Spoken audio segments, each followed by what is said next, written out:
The slap cracked across the morning quiet of the cafe like a gunshot. Every head turned. Every conversation died. Clare Harston stood at the center of the room, spine straight, chin lifted, the kind of posture that had never once bent for anyone. A dark coffee stain spread and bled across her white lapel. In front of her, Owen Calloway absorbed the blow without stumbling, without raising his hands, without making a single sound. He simply turned his face back to her. Slowly. His eyes held nothing she recognized. No fear, no rage, no plea.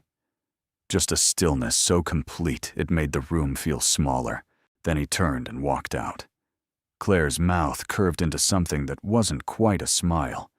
Behind her, Brett Sullivan, a man who had stood unmoved through a decade of Clare.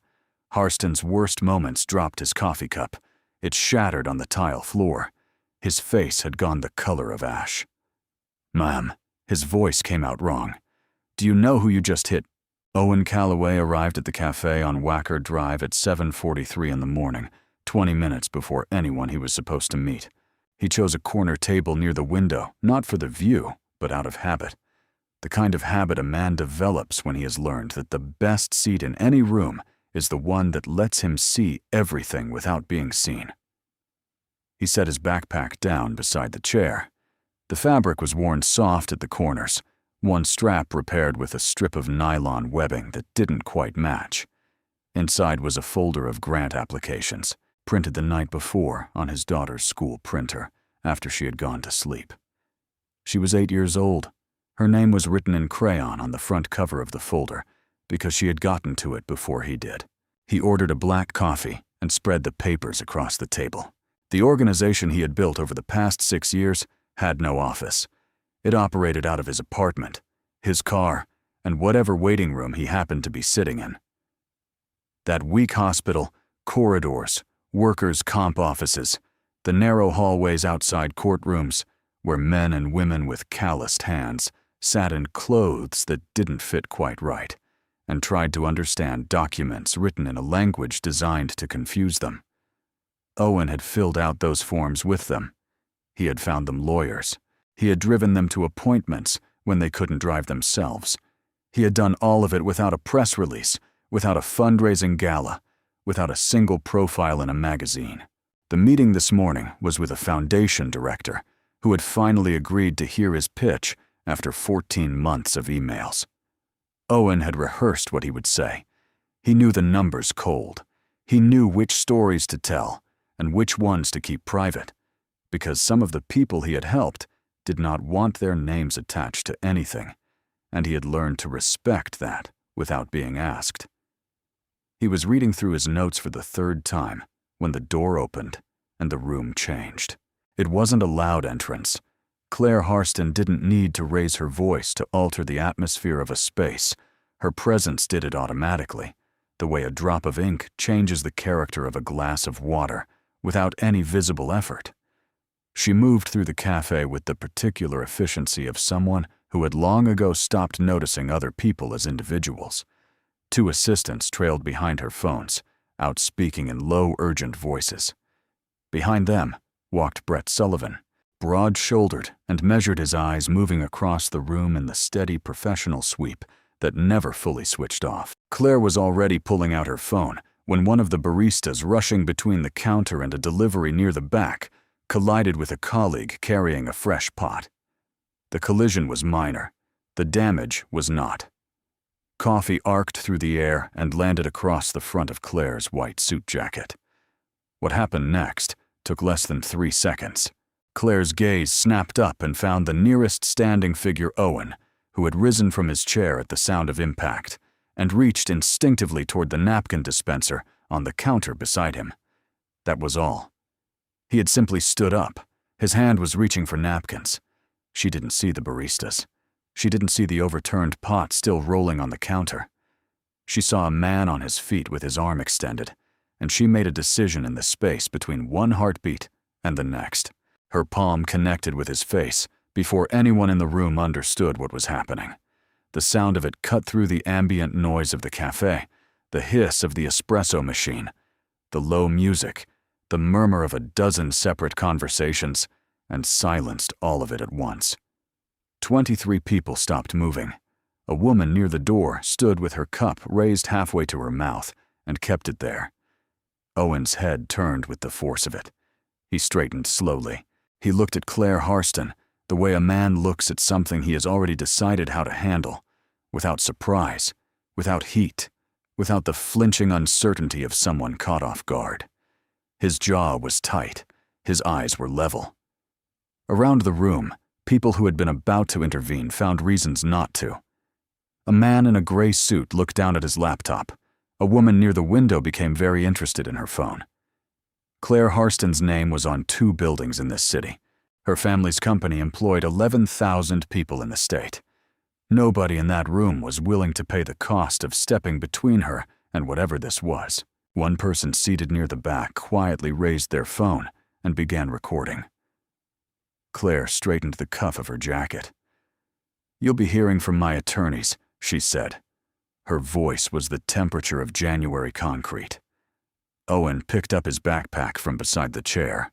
He gathered his papers from the table slowly, without urgency, as if he were simply concluding a meeting that had run its natural course. He zipped the folder shut. Then he looked at her one final time. "You just made the biggest mistake of your life," he said, not loudly, not with anger, with the specific, unhurried certainty of someone stating a fact they have no need to argue. Clare's mouth curved.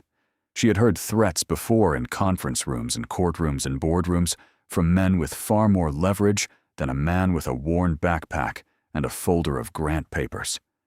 She recognized the shape of empty words. She turned back toward the counter to address the barista. Behind her, Brett Sullivan had not moved. His eyes were fixed on Owen's left wrist, on the scar that had appeared when Owen's sleeve shifted as he shouldered his bag.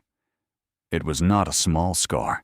It ran from the base of his palm to several inches up the forearm, pale and irregular, the kind of mark that is not left by accident, but by something that required the body to rebuild itself from the inside out. Brett Sullivan had a scar in the same location. He had carried it for 15 years. The coffee cup he had been holding slipped from his hand without him noticing. It struck the tile and shattered.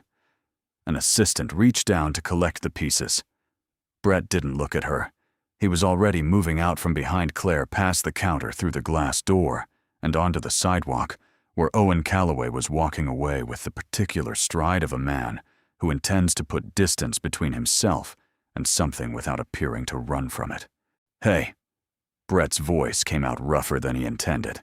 He caught up in 4 long strides and stepped into Owen's path. "Wait." Owen stopped.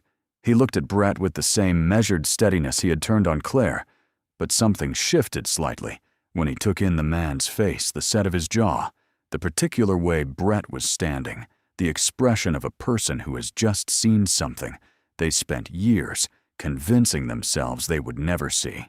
Brett reached into his jacket pocket and withdrew a pen. He held it out cap end first. It was an odd gesture, inexplicable to anyone watching from outside. But Owen looked at the pen for a long moment, and something moved behind his eyes. He took it, clicked it once, handed it back. Brett Sullivan's shoulders dropped about an inch. He exhaled through his nose. The morning traffic on Wacker Drive moved past them without interest. Cabs, a delivery truck, a woman in running clothes who didn't look up from her phone. The ordinary city continuing its ordinary business, indifferent to 2 men standing on a sidewalk, confirming something that had no name in any language Brett knew. He had practiced what he would say in the years when he had still believed he might one day find the man from the Eastern Wing. He had imagined a cleaner moment, a chance encounter at a gas station maybe, or a mutual acquaintance making an introduction over dinner. Something with context built in. Something that wouldn't require him to explain himself in 30 seconds on a sidewalk while his employer was 30 feet away, wondering where he'd gone. None of the versions he had imagined had started with a slap. "I've been looking for you," Brett said. It came out simpler than he'd intended, and more accurate for that. Owen studied him. The wind off the river pushed at the collar of his jacket. "I wasn't hiding," he said. "I know." Brett glanced back through the glass front of the cafe at Clare Harston, who was already speaking to someone on her phone, already moving past the incident, with the practiced efficiency of a woman who had never once had to sit with the consequences of a decision she'd made. He looked back at Owen. "She doesn't know. What she just did. She doesn't know who you are." "That's her problem," Owen said. "Not mine. It might become yours." Brett said it quietly without threat. He meant it as information. "She has reach, and she's angry, which means she's going to do something about this morning rather than let it go. That's how she's built." Owen considered that for a moment. He looked down at the folder in his hand, the one with the crayon letters on the cover, and then back at Brett with the expression of a man running a calculation. "I'll be at the bench on the corner," Owen said. "You have 10 minutes. Brett Sullivan had worked for Clare Harston for 9 years and 8 months. In that time, he had watched her dismantle a hostile takeover bid over a single lunch, reduce a senior vice president to silence with 4 words, and walk into a room where every person present outranked her, and leave it having rearranged the hierarchy without anyone quite understanding how. He had never in all of that time asked her to sit down and listen to him. He asked her that evening. Clare received him in the private office on the 34th floor, the one without the glass walls, the one she used when she didn't want to be observed. She was still in her jacket, the stain now a faint shadow across the white fabric where someone had attempted to clean it.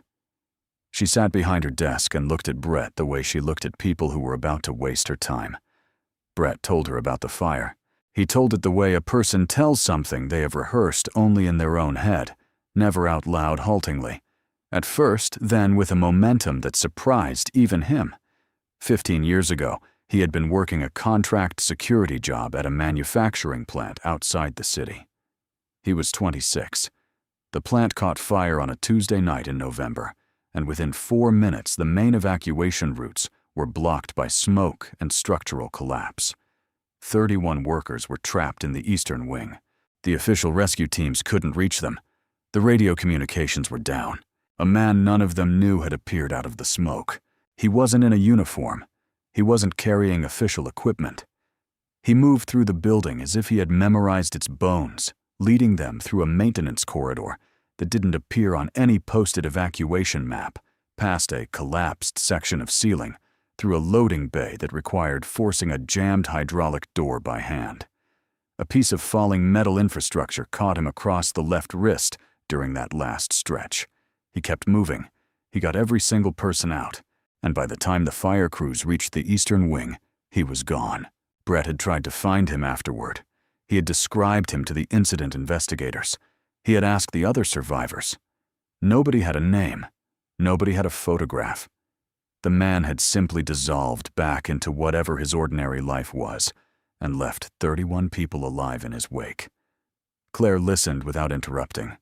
When Brett finished, she sat very still for a moment. "The plant," she said. "Yes," Brett said. She already knew which one.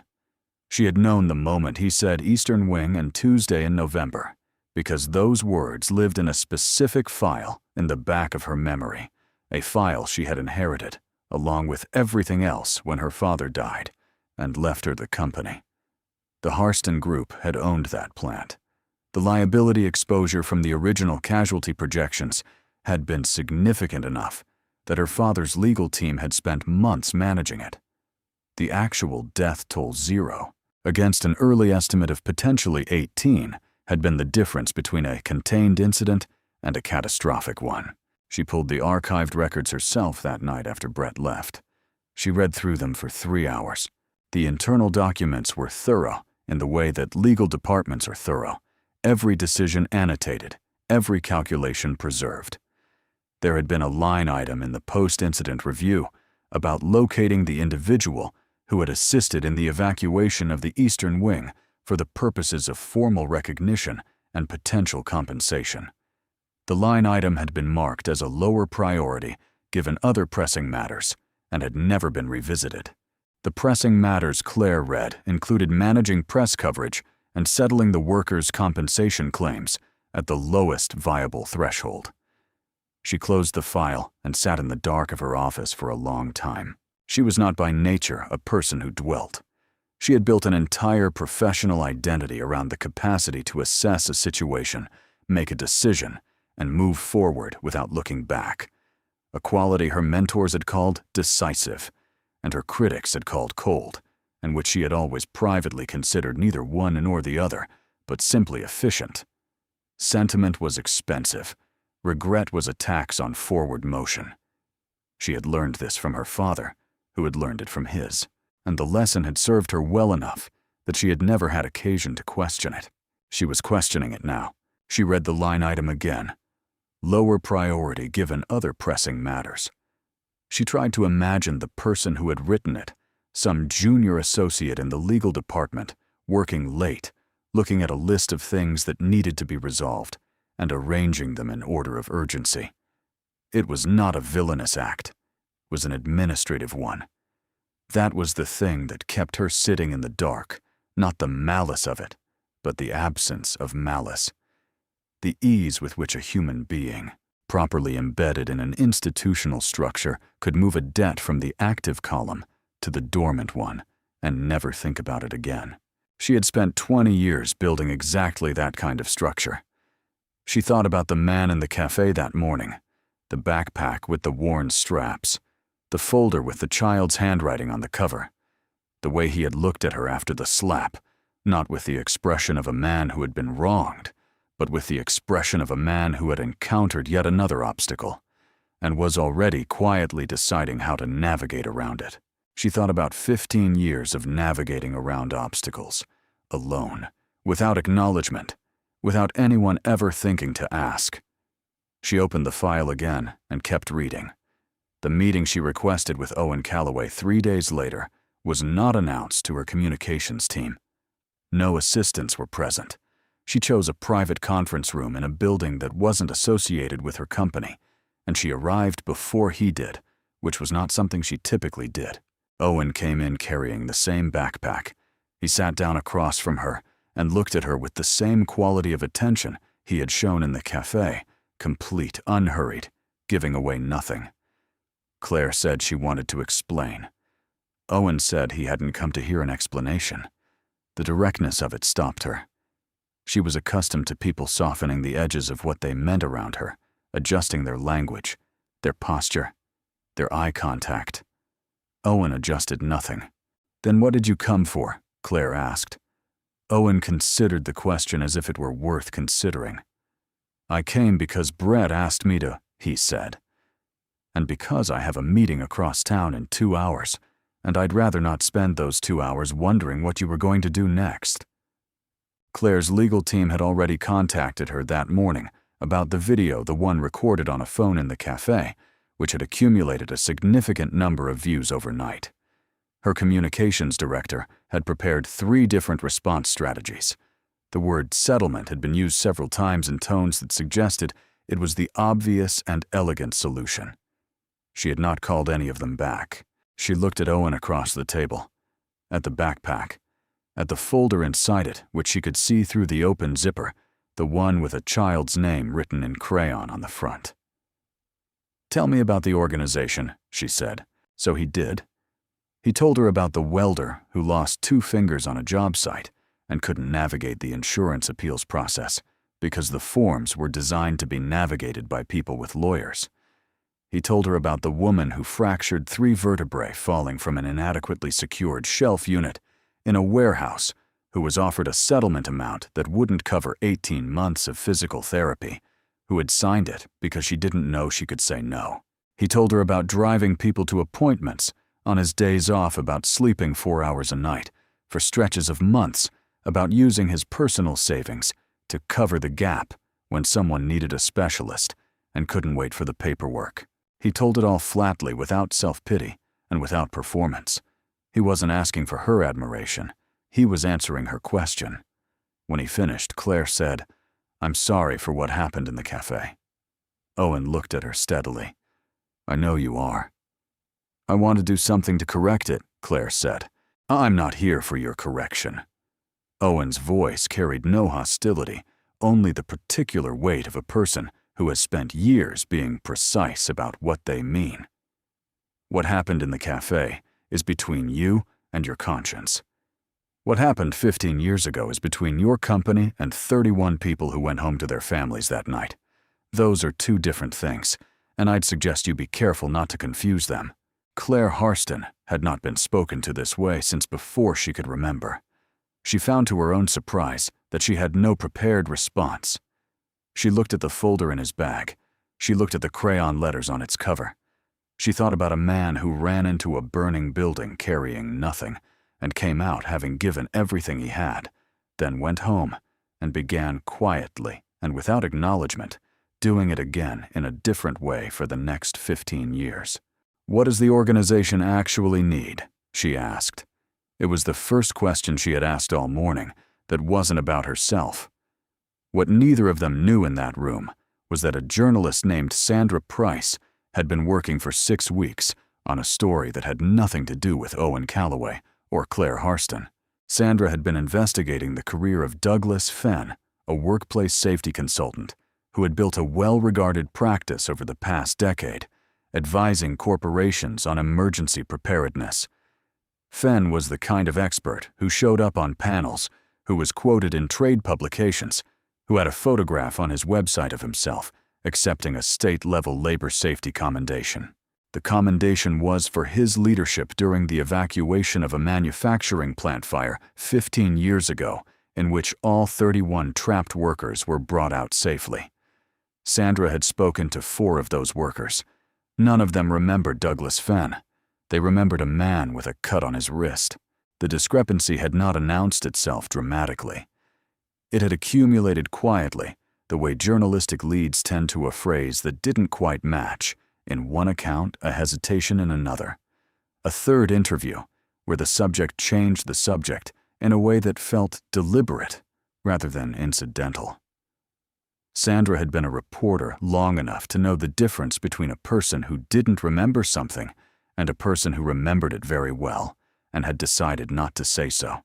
She had spoken to enough of both to recognize the texture of each. She requested the original incident report through a public records filing. The report credited Douglas Fenn with coordinating the evacuation of the Eastern Wing. It contained no mention of any other individual. Sandra compared the language in that report to the language in the workers' compensation settlement documents from the same period, and noted that both sets of documents had been prepared by the same legal firm, the same firm she subsequently confirmed, that had been retained by the Harston Group within 48 hours of the fire. She kept this to herself for 2 more weeks while she continued working her other assignments. She was careful. She did not want to be wrong. When the video from the cafe circulated, and Owen Calloway's name attached itself to it, through the ordinary mechanics of the internet, Sandra made a call. Then she made several more.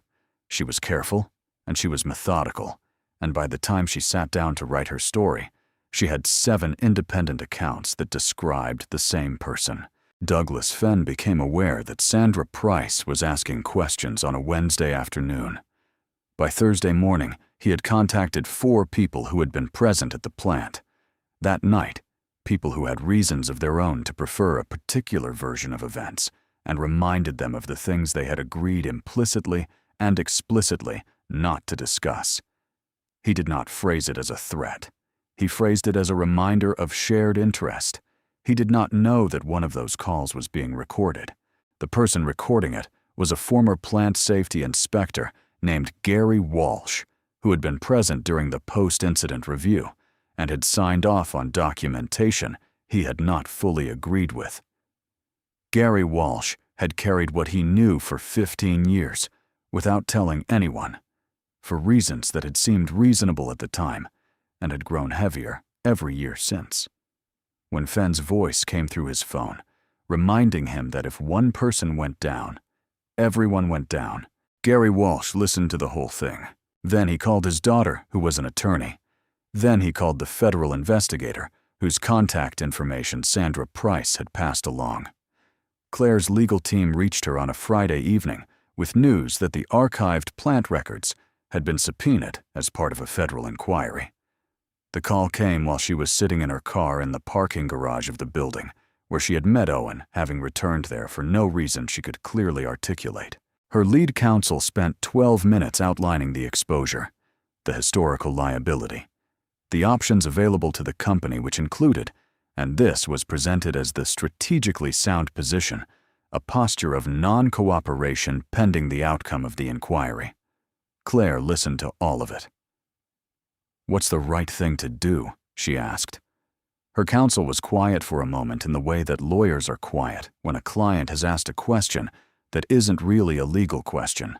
"Clare," he said carefully, "the right thing and the smart thing are not necessarily." "I know," she said. "I'm asking anyway." She ended the call and sat in the concrete quiet of the parking garage. On her phone was the recording of the video from the cafe, which she had watched 11 times in the past 3 days. Not the part where she struck Owen. She kept watching the part immediately after the 3 seconds where he straightened and turned and looked at her, trying to understand what she had seen in his face that had stayed with her longer than anything said in that room or any room since. It wasn't contempt. It wasn't even anger. It was the expression of a man who had already decided what he was worth and found that no one else's assessment of him could touch it. She put the phone in her bag and called her communications director. "Cancel everything Monday," she said. "I need to make a decision." The hearing room held 214 people and had run out of seats by 8:15 in the morning. Camera crews lined the back wall 3 deep. Reporters who had covered labor disputes and corporate litigation for decades sat in the press gallery with the particular alertness of people who understood that what they were watching was not a routine proceeding. Outside the building on the wide steps leading down to the street, another crowd had gathered. Some of them workers, some of them union representatives, some of them people who had simply seen the video from the cafe and felt, without being able to fully articulate why, that they needed to be present for whatever came next. Brett Sullivan was the first witness called. He walked to the front of the room with the same measured stride he used in every professional context, unhurried, contained, taking up exactly the space he needed, and no more. He sat down. He adjusted the microphone. He looked once at Clare Harston, who was seated in the 3rd row with her legal team, and then he looked at the panel and began to speak. He described the night of the fire, the way a person describes something they have replayed so many times. It has become almost abstract, the details too vivid, too precisely located in the body to sound like ordinary memory. The heat, the specific quality of the smoke, which was not like any smoke he had encountered before or since. The sound of the Eastern Wing's structural supports beginning to give way a low groaning that he had initially mistaken for something mechanical. He described the man who had appeared. Brett's voice was level throughout. It was the voice of someone who had made a decision in a room by himself about what the truth was worth and had arrived at the hearing already at peace with the cost of telling it. He described the maintenance corridor, the jammed loading bay door, the moment when a section of overhead infrastructure came down, and the man beside him took the impact across his left forearm without stopping, without crying out, without doing anything other than using his uninjured arm to push the last of the workers through the opening ahead of him. When Brett finished, the hearing room was very quiet. The panel chair asked whether Brett could identify the individual he had described. Brett said yes. He said the man's name was Owen Calloway, and that he was seated in this room, and that until 3 weeks ago, Brett had spent 15 years not knowing whether he was still alive. The survivors came after Brett. They had not coordinated their testimony. They had been contacted separately, interviewed separately, and seated in different parts of the room. But when each of them spoke, the accounts converged with the particular precision that only truth produces not identical, because memory is not a recording, but consistent in every structural detail. The corridor, the door, the man with the cut on his wrist, who had not once suggested that anyone should go back, or wait, or consider any option other than moving forward. A woman named Darlene, who had been 23 years old on the night of the fire and was now 38, working as a nursing assistant in a suburb of Chicago, described the moment she had frozen halfway through the loading bay because the smoke was too thick to see through. She said the man had put his hand on her back, not pushing, just present. She said she had moved because of it. She said she had thought about that hand on her back many times in the years since, on the nights when she wasn't sure she was going to be able to keep going. She said she had never been able to thank him, and that she had carried that unfinished thing for a long time. A man named Curtis, who had worked the floor of the Eastern Wing for 11 years before the fire, and now ran a safety training program for a union local in Indiana, spoke after Darlene. He was 61 years old, heavy-set, with the careful diction of a person who had prepared his words and intended to use them exactly as prepared. He said he had been the last person through the loading bay door. He said that when he cleared the opening and turned around, he expected to see the man behind him. He did not. He said he had gone back to the doorway just to the threshold because the smoke had reached a density that made it impossible to go further, and called out. There was no answer. He said he had believed for approximately 3 weeks afterward that the man had not made it out. He said he had attended a church service in the man's memory for a stranger whose name he didn't know because it had seemed wrong not to. He said learning that the man was alive and seated in this room was the best piece of news he had received in a very long time. When Curtis finished, several people in the room were not looking at the panel. They were looking at Owen, who was seated near the side wall with his hands folded on his knees and his eyes on the middle distance, the expression on his face one of a person receiving something they don't entirely know what to do with. Douglas Fenn's legal team requested an adjournment twice during the survivor testimony. Both requests were denied. By the time Gary Walsh took the stand, and the recording of Fenn's phone call was entered into evidence, something in Fenn had visibly shifted. He had come into the hearing room that morning in the posture he had maintained for 15 years, shoulders back expression calibrated to convey the quiet authority of a man accustomed to being the expert in the room. He had worn that posture for so long it had begun to feel structural, like something beneath the skin rather than on top of it. It did not survive Gary Walsh's testimony. Fenn's attorney leaned over twice during the playback of the recording and spoke quietly into his client's ear. Fenn did not respond either time. He sat with his hands folded on the table in front of him and his gaze fixed somewhere above the heads of the people in the room, and the thing that had left his face was not composure. Exactly, it was the particular animation of a person who believes their own story. Fenn had believed it for 15 years. He had told it at conferences and in publications, and in the private architecture of his self-regard. And he had told it so many times that the belief had become load-bearing. Without it, something in him simply had nothing left to hold up.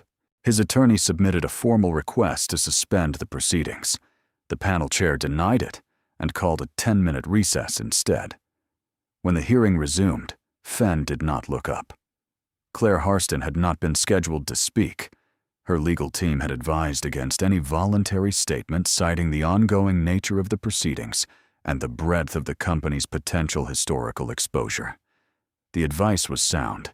It was by every conventional measure correct. She stood up anyway. The panel chair looked at her with the expression of someone recalibrating their expectations of the day. Clare addressed him, directly asked for 3 minutes, and waited.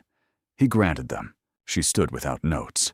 She had written something out the night before, and then set it aside, because every version of it had sounded like what it was, a prepared statement, designed to occupy the shape of an apology without committing fully to one. She had decided somewhere around 2 in the morning that she was not going to do that.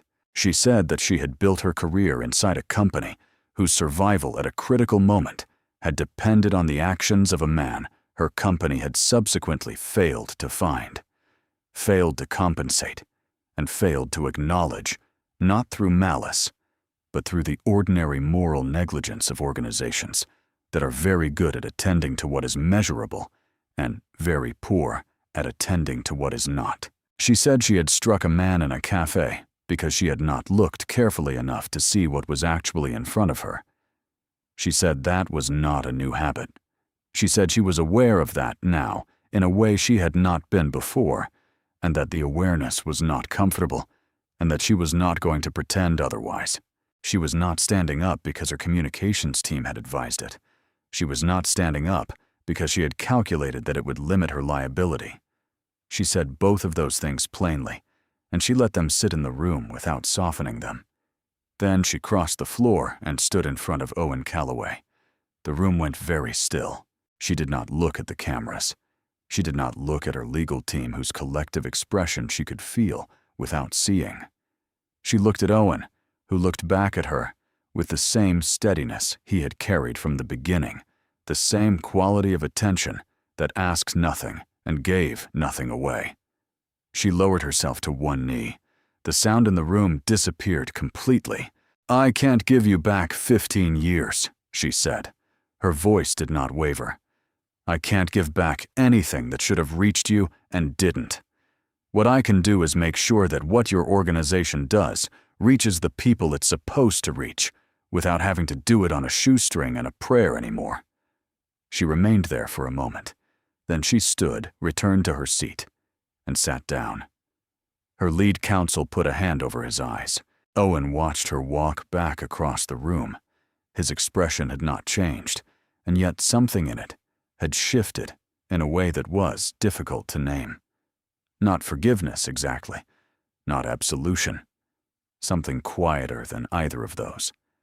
The recognition, perhaps, of a person doing the hardest thing available to them.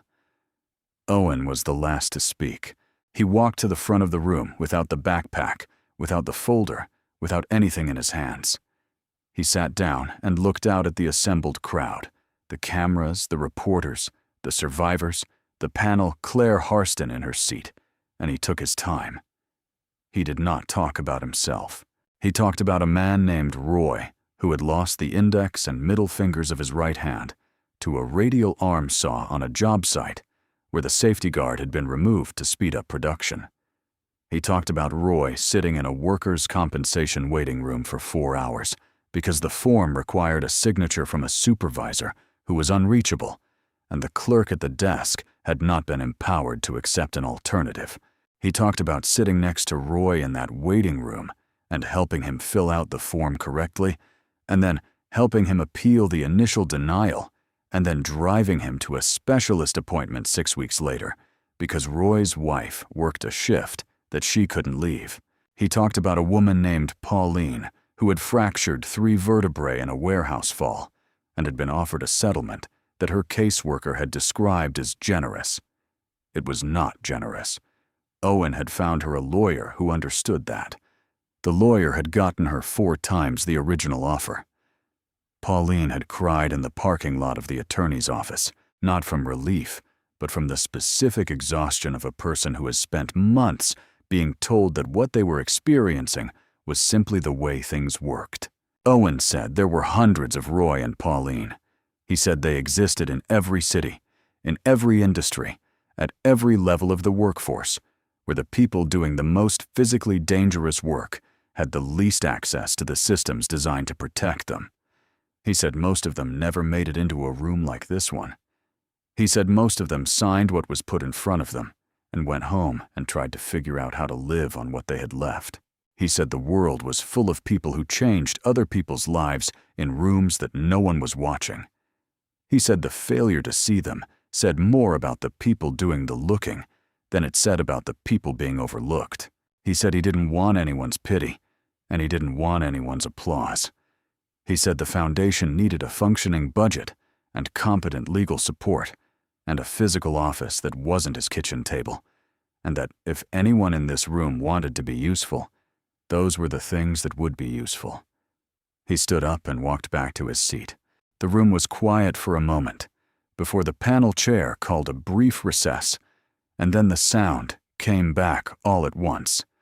Voices, movement, the particular noise of a large space returning to itself after something has passed through it. Douglas Fenn was formally charged before the end of the week. The charges included fraudulent misrepresentation in connection with a state labor safety commendation and providing false testimony in the original post-incident documentation. His attorney entered a not guilty plea. The trial date was set for the following spring. Clare Harston's company faced a civil review of its post-incident conduct. During the 8 months that process took to resolve, Clare did not step back from the company, and she did not manage the situation quietly. She appointed an independent committee to review historical labor practices. She redirected a significant portion of her personal equity holdings into a trust structured to fund Owen's organization at a level that would sustain it for a decade without reliance on grant cycles or donor relationships. The announcement was made without a press event. Brett Sullivan gave his notice 4 days after the hearing. He did it in person in the same private office on the 34th floor, where he had first told Clare about the fire. She accepted it without making it harder than it needed to be. "What are you going to do?" she asked. Brett said he was going to drive people to their appointments. She nodded slowly. She said that sounded right. She meant it. Owen left the courthouse through a side exit, the way he had learned to move through public spaces efficiently without drawing the moment out longer than it needed to be. The hallway outside the main chamber was cool and fluorescent lit and mostly empty. His daughter was sitting on a wooden bench against the wall with her backpack in her lap and her feet not quite reaching the floor. She was 8 years old, and she had her father's eyes. She looked up when she heard him and said, "Is it done?"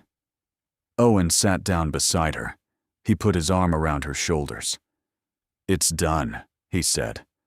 She leaned into him, the way children lean into the people they trust completely, her full weight without reservation. Outside, through the tall windows at the end of the hallway, the afternoon light came in at an angle that caught the dust in the air and made it look like something intentional. A photographer from one of the wire services passing through the side exit on her way to the parking lot stopped when she saw them. She raised her camera out of habit more than intention. Through the viewfinder, a man and a small girl on a bench, his arm around her, her head against his side, and on his left wrist, where the sleeve had pulled back, the scar pale and irregular and completely visible in the afternoon light. She took the picture. It ran the next morning alongside Sandra Price's full story. By the end of that day, it had been shared more widely than the video from the café. People found it difficult to explain why exactly. It wasn't dramatic. It didn't contain anything the story hadn't already told. But there was something in it, in the ordinariness of the two figures on the bench, in the quality of the light, in the fact that the man's face was turned away from the camera and toward the child that reached people in a place that arguments and testimony and legal proceedings could not quite access. The scar was visible. That was all. The thing that had nearly destroyed his arm. The thing that had pulled him back into the memory of 31 people back into a hearing room, and a story that had always been his, but had never, until now, carried his name. It was visible, and it was his, and he wasn't looking at it. He was looking at his daughter. The value of a person is not measured by how they appear when the whole world is watching. It is measured by what they choose to do in all the moments when no one is watching at all, and by whether, when the watching finally comes, they are still recognizably themselves. Owen Calloway was.